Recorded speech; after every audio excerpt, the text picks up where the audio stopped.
जिस नोएडा को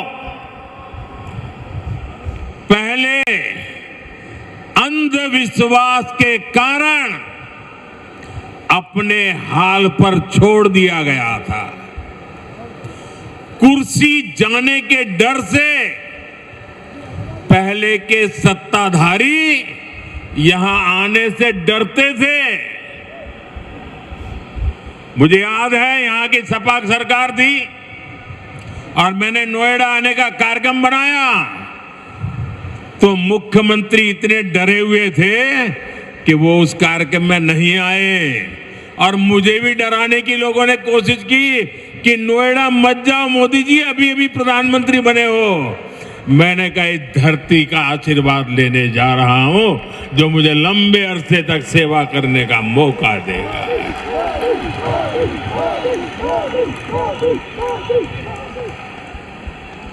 अब वही इलाका पूरी दुनिया का स्वागत करने के लिए तैयार है।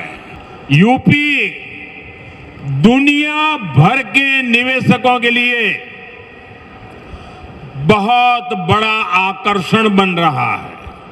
अभी जो युद्ध चल रहा है, मैं देशवासियों से फिर से कहूंगा, हमें शांत मन से, धैर्य के साथ, एकजुटता के साथ, मिलजुल करके इस संकट का सामना करना है। देश के सभी राजनीतिक दलों से भी आग्रहपूर्वक कहना चाहता हूं, इस प्रकार के संकट में ऐसी बातें करने से बचें जो देश के लिए नुकसानदायक है। उद्घाटन हो गया? नहीं, अभी आधा काम हुआ है। मैंने सिर्फ वो पर्दा हटाया है, लेकिन मैं आज चाहता हूं इस एयरपोर्ट का उद्घाटन यहां जो भी उपस्थित है आप सब करें।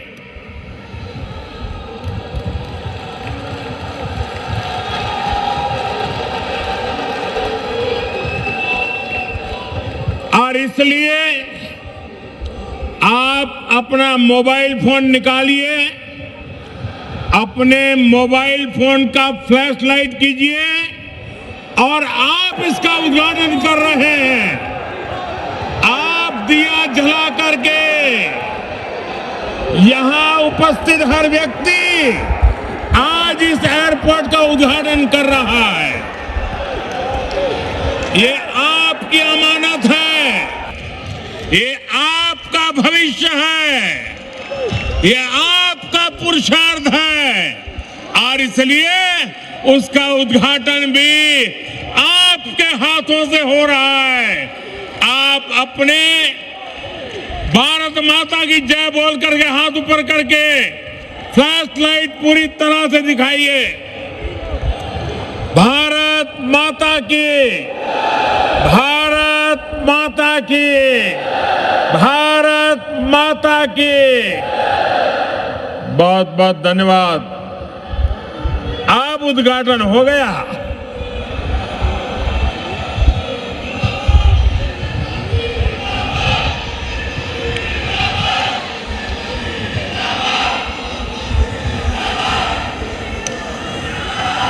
उत्तर प्रदेश के राज्यपाल आनंदीबेन पटेल,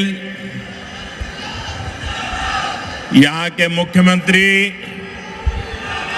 योगी आदित्यनाथ जी, उप मुख्यमंत्री केशव प्रसाद मौर्य, ब्रजेश पाठक, केंद्रीय मंत्रिमंडल के मेरे सहयोगी श्री राम मोहन नायडू जी, पंकज चौधरी जी, ज्यूरिक एयरपोर्ट के चेयरमैन जोसेफ फेल्डर जी, अन्य मंत्रीगण, सांसद, विधायक, अन्य महानुभाव और मेरे प्यारे भाई और बहनों,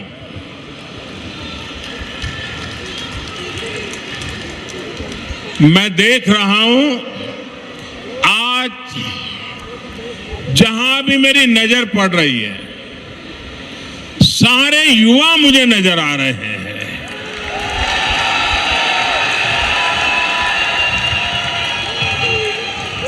उत्साह से भरे युवा हैं, जोश से भरे हुए युवा हैं, क्योंकि इन युवाओं को पता है कि ये जो काम हो रहा है ना, ये नौजवानों का भविष्य को नई उड़ान देने वाला काम हो रहा है। आज हम विकसित यूपी, विकसित भारत अभियान का एक नया अध्याय शुरू कर रहे हैं। देश का सबसे बड़ा प्रदेश आज देश के सबसे अधिक इंटरनेशनल एयरपोर्ट्स वाले राज्यों में से एक हो गया है। और आज मेरे लिए गर्व और प्रसन्नता के दो कारण हैं। एक तो ये है, इस एयरपोर्ट का शिलान्यास भी करने का सौभाग्य आप सबने मुझे दिया था और आप सबने इस एयरपोर्ट के उद्घाटन का सौभाग्य भी मुझे दिया, लेकिन मैंने उस सौभाग्य को आपके साथ बांट दिया और आपके हाथों से उद्घाटन करवा दिया। दूसरा,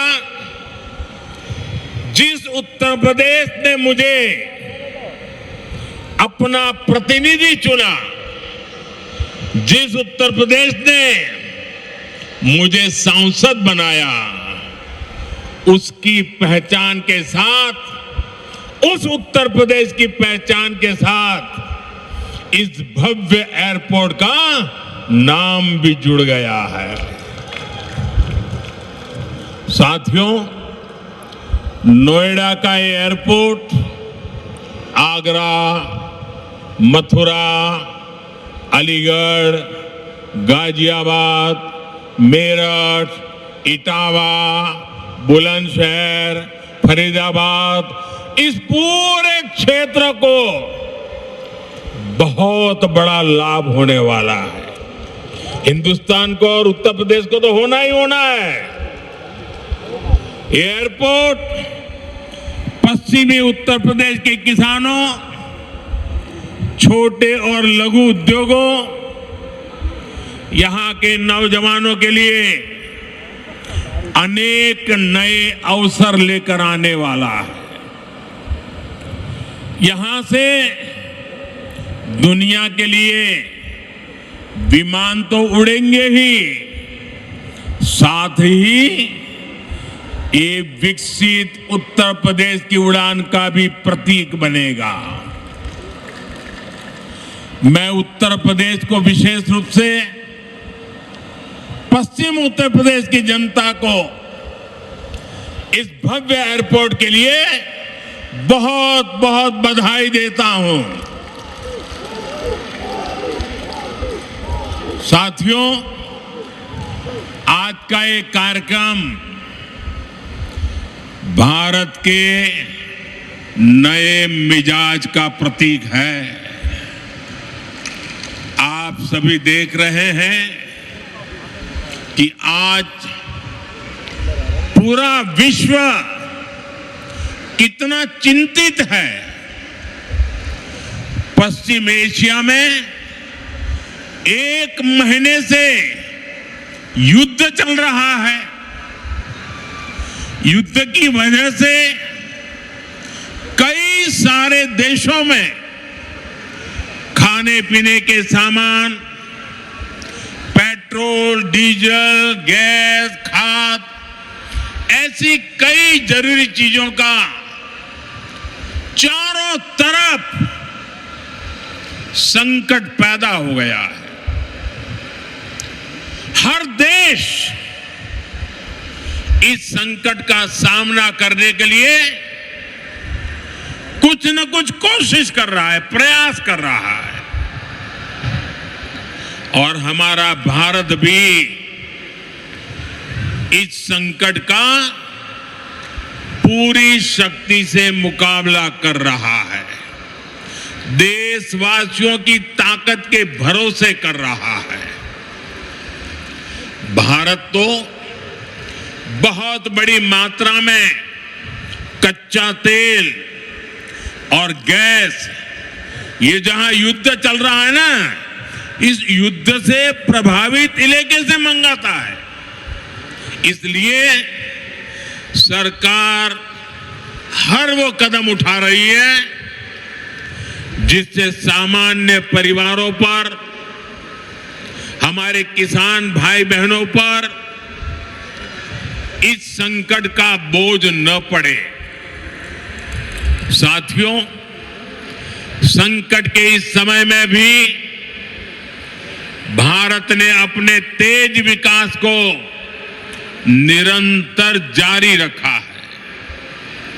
मैं सिर्फ पश्चिमी उत्तर प्रदेश की ही बात करूं तो पिछले कुछ सप्ताह में ही ये चौथा बड़ा प्रोजेक्ट है जिसका शिलान्यास या लोकार्पण हुआ है।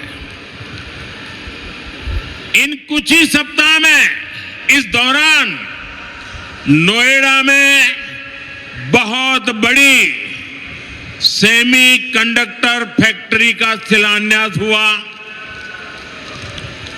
इसी कालखंड में देश की पहली दिल्ली मेरठ नमो भारत ट्रेन ने गति पकड़ी।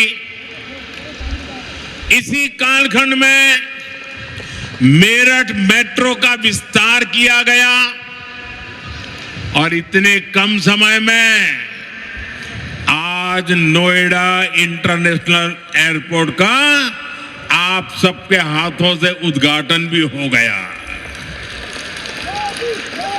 साथियों, ये सारे प्रोजेक्ट्स यूपी के विकास के लिए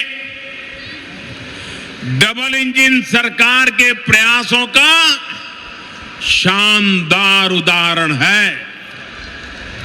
सेमीकंडक्टर फैक्ट्री भारत को टेक्नोलॉजी में आत्मनिर्भर बना रही है।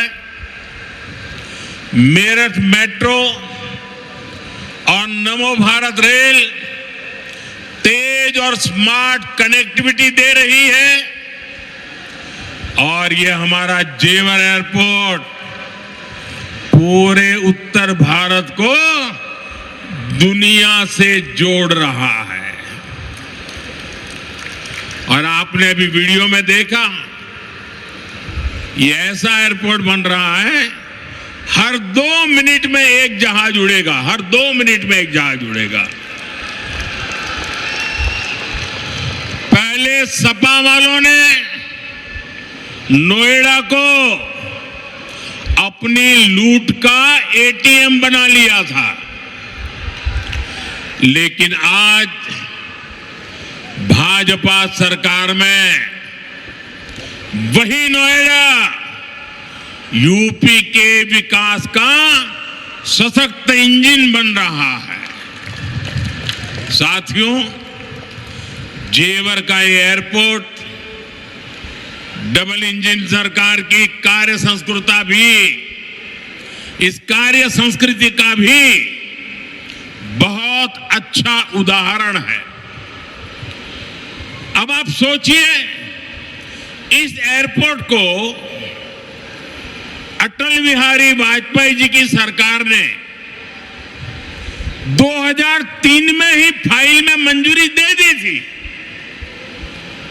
2003 में आप में से बहुत होंगे जिसका जन्म नहीं हुआ होगा, बहुत वो लोग होंगे जो उस समय 25-30 साल के 35 साल के हुए होंगे और आज रिटायर्ड की हो गए, लेकिन एयरपोर्ट नहीं बना। लेकिन केंद्र में कांग्रेस और यहां की पहले की सरकारों ने सालों तक इस एयरपोर्ट की नींव तक नहीं पड़ने दी।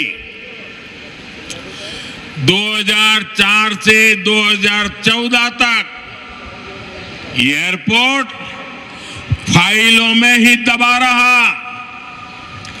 जब हमारी सरकार बनी तो यूपी में सपा की सरकार थी। शुरू के 2-3 सालों में सपा वालों ने इस पर काम नहीं होने दिया, लेकिन जैसे ही यहां भाजपा एनडीए की सरकार बनी, दिल्ली में भाजपा एनडीए की सरकार बनी, तो जेवर एयरपोर्ट की नींव भी पड़ी, निर्माण भी हुआ और अब ये शुरू भी हो गया है। साथियों, एयरपोर्ट के अलावा ये क्षेत्र देश के 2 बड़े फ्रेट कॉरिडोर्स का भी हब बन रहा है। ये फ्रेट कॉरिडोर मालगाड़ियों के लिए बिछाई गई स्पेशल पटरियां है।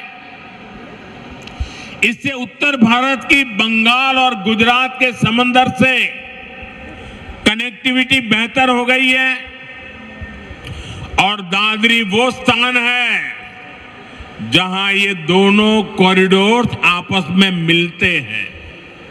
यानी यहां किसान जो उगाते हैं, यहां उद्योग जो कुछ बनाते हैं, वो जमीन से, हवाई मार्ग से दुनिया के कोने कोने तक तेजी से जा पाएगा। ऐसी मल्टी मॉडल कनेक्टिविटी के कारण यूपी दुनिया भर के निवेशकों के लिए बहुत बड़ा आकर्षण बन रहा है। साथियों, जिस नोएडा को पहले अंधविश्वास के कारण अपने हाल पर छोड़ दिया गया था, कुर्सी जाने के डर से पहले के सत्ताधारी यहां आने से डरते थे। मुझे याद है यहां की सपा सरकार थी और मैंने नोएडा आने का कार्यक्रम बनाया, तो मुख्यमंत्री इतने डरे हुए थे कि वो उस कार्यक्रम में नहीं आए और मुझे भी डराने की लोगों ने कोशिश की कि नोएडा मत जाओ मोदी जी, अभी अभी प्रधानमंत्री बने हो। मैंने कहा इस धरती का आशीर्वाद लेने जा रहा हूं जो मुझे लंबे अरसे तक सेवा करने का मौका देगा।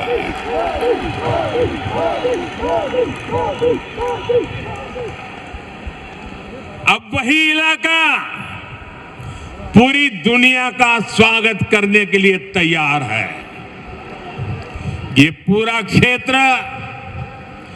आत्मनिर्भर भारत के संकल्प को सशक्त कर रहा है। साथियों, इस क्षेत्र की अर्थव्यवस्था में खेती किसानी का बहुत महत्व है।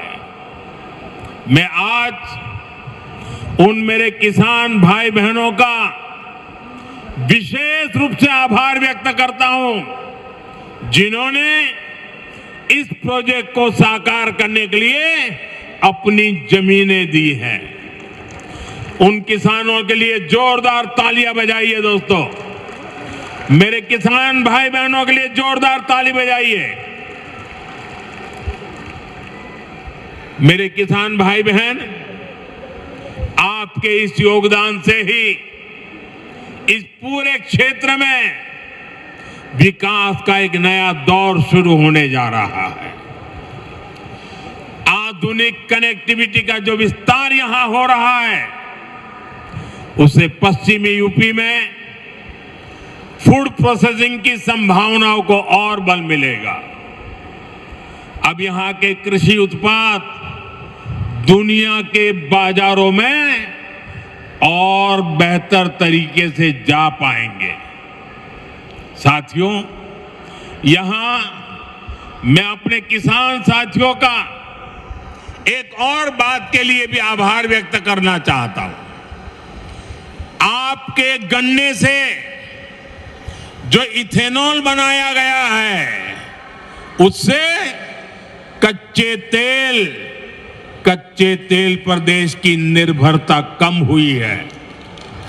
अगर इथेनॉल का उत्पादन न बढ़ता, पेट्रोल में उसकी ब्लेंडिंग न बढ़ती, तो देश को हर वर्ष 4.5 करोड़ बैरल 4.5 करोड़ बैरल यानी लगभग 700 करोड़ लीटर कच्चा तेल विदेशों से मंगवाना पड़ता।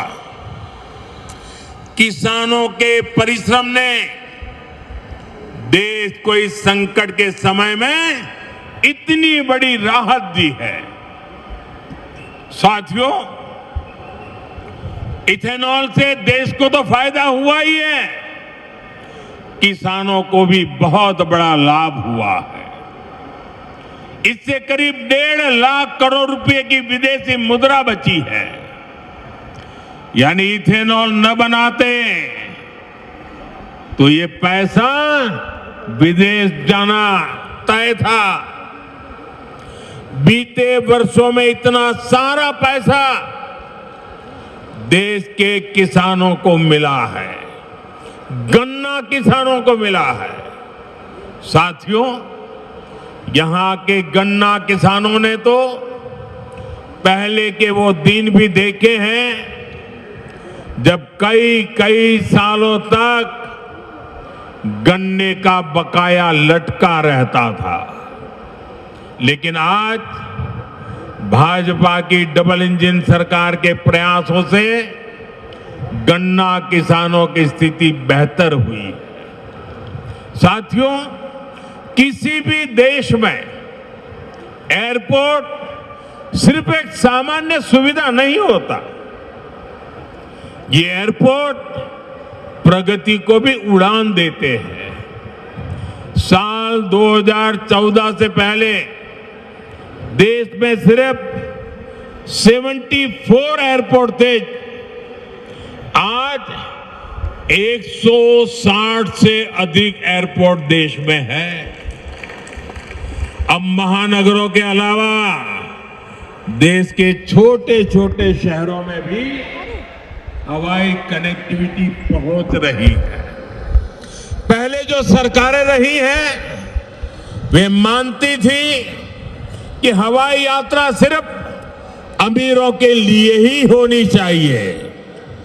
लेकिन भाजपा सरकार ने सामान्य भारतीयों के लिए हवाई यात्रा को आसान बना दिया। हमारी सरकार ने उत्तर प्रदेश में हवाई अड्डों के नेटवर्क का तेजी से विस्तार करते हुए उनकी संख्या बढ़ाकर 17 कर दी है। साथियों, भाजपा सरकार का निरंतर प्रयास रहा है कि एयरपोर्ट भी बने और किराया भाड़ा भी सामान्य परिवारों की पहुंच में रहे। इसलिए हमने उड़ान योजना शुरू की थी। इस स्कीम के कारण बीते कुछ सालों में 1,60,00,000 से अधिक देशवासियों ने उड़ान योजना से टिकट लेकर सस्ती दरों पर हवाई यात्रा की है। और मैं आपको एक और जानकारी देना चाहता हूं। हाल में ही केंद्र सरकार ने उड़ान योजना को और विस्तार दिया है। इसके लिए लगभग 29,000 करोड़ रुपए की स्वीकृति दी गई है।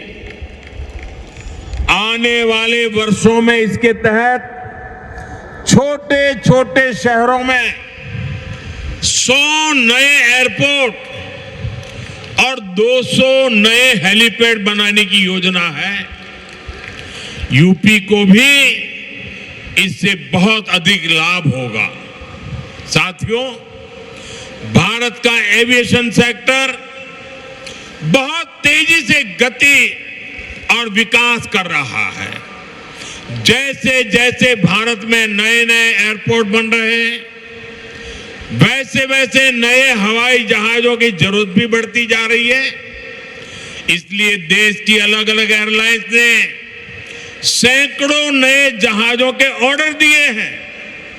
ये जो नई सुविधाएं, नए जहाज आ रहे हैं, इनको उड़ान वाले और इसको उड़ाने वाले, इनमें सर्विस देने वाले, मेंटेनेंस से जुड़े, ऐसे हर काम के लिए बहुत बड़ी संख्या में वर्कफोर्स की जरूरत होगी। ये युवाओं के लिए बहुत बड़ा अवसर है। इसलिए हमारी सरकार एविएशन सेक्टर में ट्रेनिंग की सुविधाओं का भी विस्तार कर रही है। साथियों, आप जब अपनी कोई गाड़ी खरीदते हैं तो ये जरूर देखते हैं कि उस गाड़ी बनाने वाली कंपनी का सर्विसिंग सेंटर आसपास है या नहीं है। आप जानकर हैरान हो जाएंगे कि हमारे देश में हवाई जहाजों की सर्विसिंग यानी उनके मेंटेनेंस, रिपेयर एंड ओवरहॉल की पुख्ता व्यवस्था ही नहीं थी।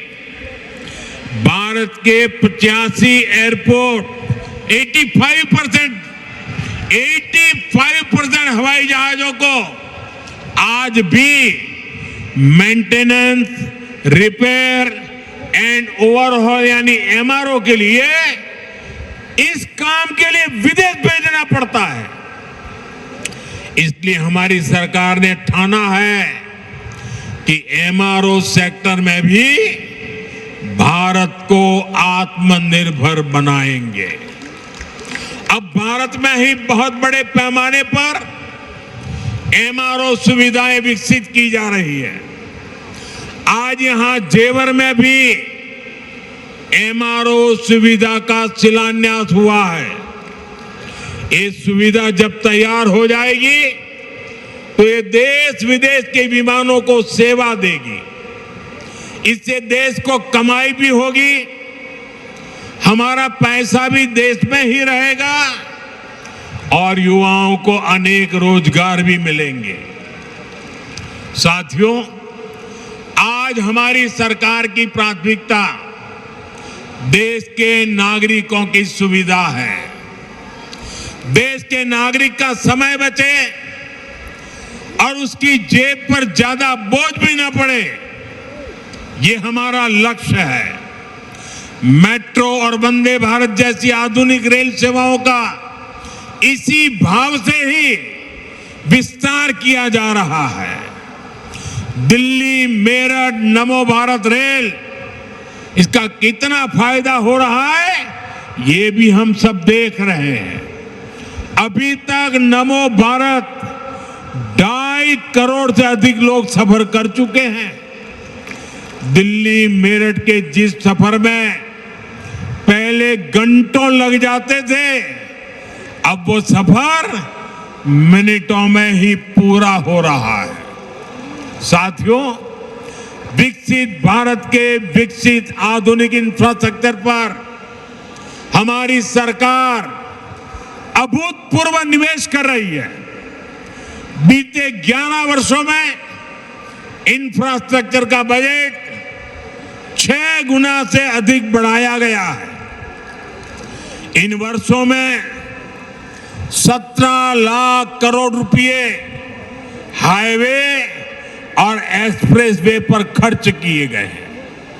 1 लाख किलोमीटर से अधिक के हाईवे का निर्माण किया गया है। 2014 तक रेलवे में सिर्फ 20,000 किलोमीटर रूट का बिजलीकरण हुआ था, जबकि 2014 के बाद से 40,000 किलोमीटर से ज्यादा रेलवे ट्रैक का बिजलीकरण किया गया है। आज ब्रॉडगेज नेटवर्क का लगभग 100% बिजलीकरण हो चुका है। आज कश्मीर घाटी हो या नॉर्थ ईस्ट की राजधानियां, ये पहली बार रेल नेटवर्क से जुड़ रही है। पोर्ट यानी बंदरगाहों की क्षमता बीते दशक में 2 गुने से अधिक हुई है। देश में नदी जलमार्गों की संख्या भी लगातार बढ़ रही है। विकसित भारत के निर्माण के लिए जरूरी हर क्षेत्र में भारत तेजी से काम कर रहा है। साथियों, विकसित भारत बनाने के लिए सबका प्रयास बहुत जरूरी है। ये आवश्यक है कि 140 करोड़ देशवासी कड़े से कड़ा परिश्रम करें और वैश्विक संकटों का एकजुट होकर सामना करें। अभी जो युद्ध चल रहा है, इससे पैदा हुए संकटों का सामना कैसे करना है, इसके बारे में मैंने संसद में भी विस्तार से बताया है। मेरी कल देश के सभी मुख्यमंत्रियों से भी लंबी चर्चा हुई है और बड़ी सकारात्मक चर्चा हुई है। मैं आज आप सभी जनता जनार्दन से फिर कहूंगा, मैं देशवासियों से फिर से कहूंगा, हमें शांत मन से, धैर्य के साथ, एकजुटता के साथ, मिलजुल करके इस संकट का सामना करना है। ये पूरे विश्व में परेशानी पैदा करने वाला संकट है। हमें अपने देश की सबसे ज्यादा चिंता करने हैं और यही हम भारतीयों की सबसे बड़ी ताकत है।